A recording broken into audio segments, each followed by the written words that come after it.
성명서 가짜 위안부 이용수를 형사고발하고 위안부 사기 국정조사 즉각 실시하라. 자타가 공인하는 인권운동가 이용수는 이제 세계적인 인사다. 1992년 소위 일본군 위안부 피해자로 신고한 이래 지금까지 가장 화려하고도 왕성한 활동을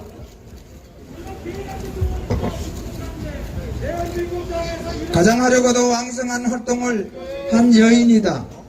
문재인 대통령의 선거 유세 당시 단상에 올라가 후보와 포옹하며 지지를 유도하였고, 시골 여고를 방문하여 학교장에게 역사인식을 똑바로 가지라며 훈계도 했다. 또 2015년 한일 위안부 합의를 폐기하라며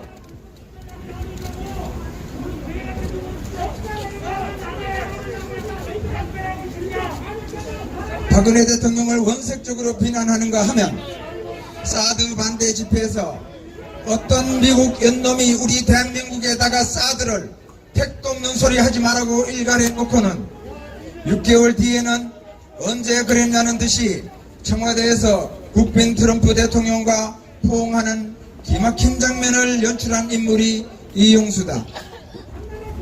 위안부 운동은 말할 것도 없다. 1992년 1월 8일 시작한 수요집회 이후 가장 열정적으로 활동하며 자신의 위안부 이력을 전세계에 전파하였고, 미국과 프랑스 의회, UN 등 천하를 주유하며 자신이 일본군 위안부 피해자라고 눈물로 피해 보상과 명예회복을 호소하였다. 하지만 일본군에게 끌려가 성노예 생활을 했다는 이용수는 결코 일본군 위안부가 아니며 일본군 위안부 피해자는 더더욱 아니다.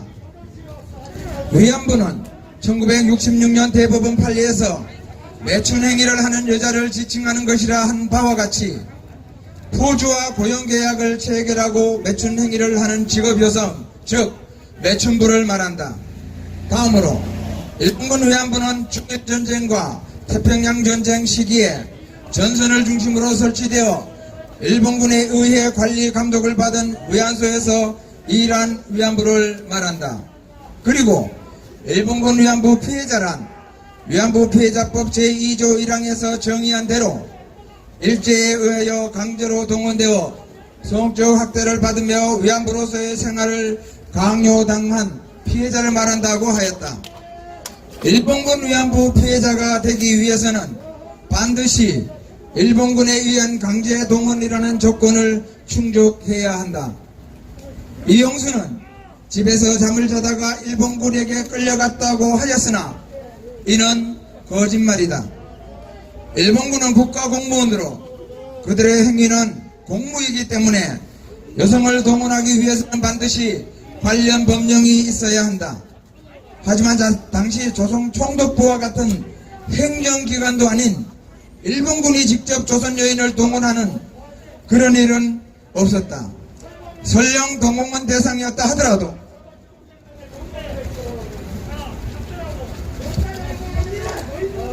공무는 반드시 소집 영장이나 집합 명령서와 같은 문서를 교부하여 출두를 명령하고 이에 불응할 경우 관련 법령에 따라 처벌한다.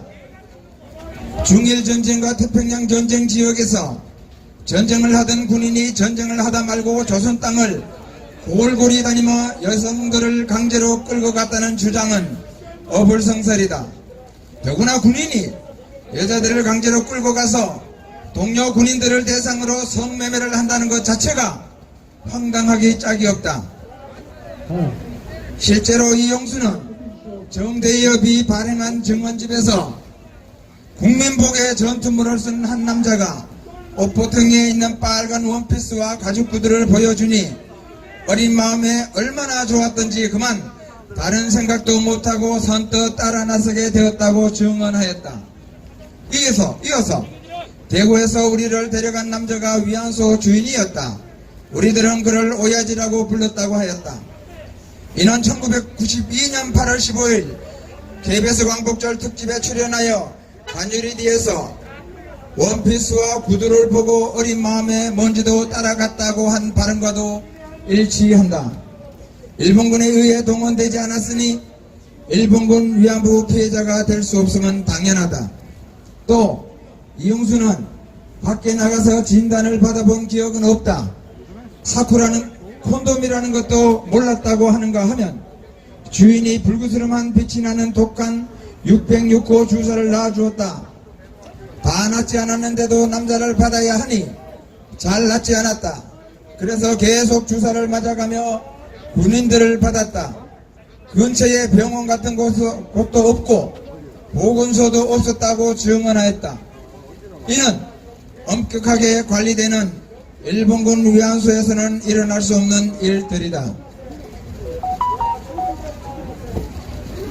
더구나 이용수가 위안부 생활을 했다는 대만 신주에는 아예 일본군 위안소조차 없었던 곳이다.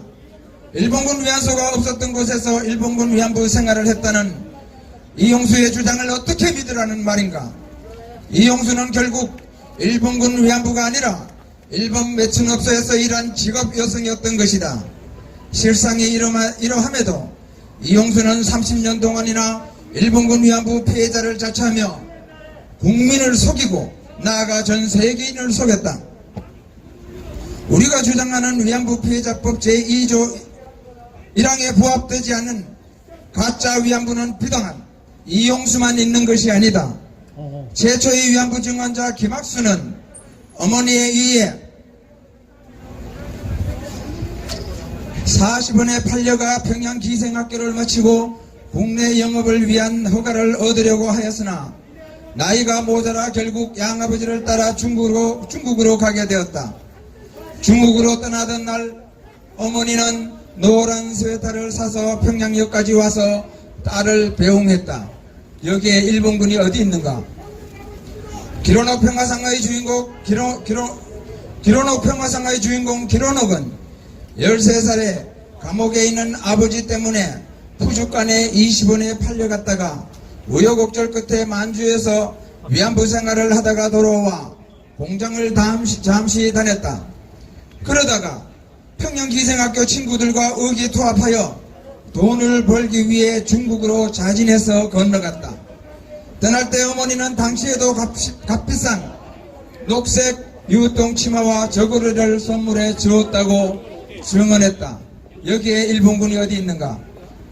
양산 출신 김복동은 계급장이 없는 누런 옷을 입은 일본인을 따라 부산, 시모노세키, 대만, 광동, 싱가포르, 인도네시아, 홍콩 등지를 이동하면서 위안부 생활을 하였다는 인물이다.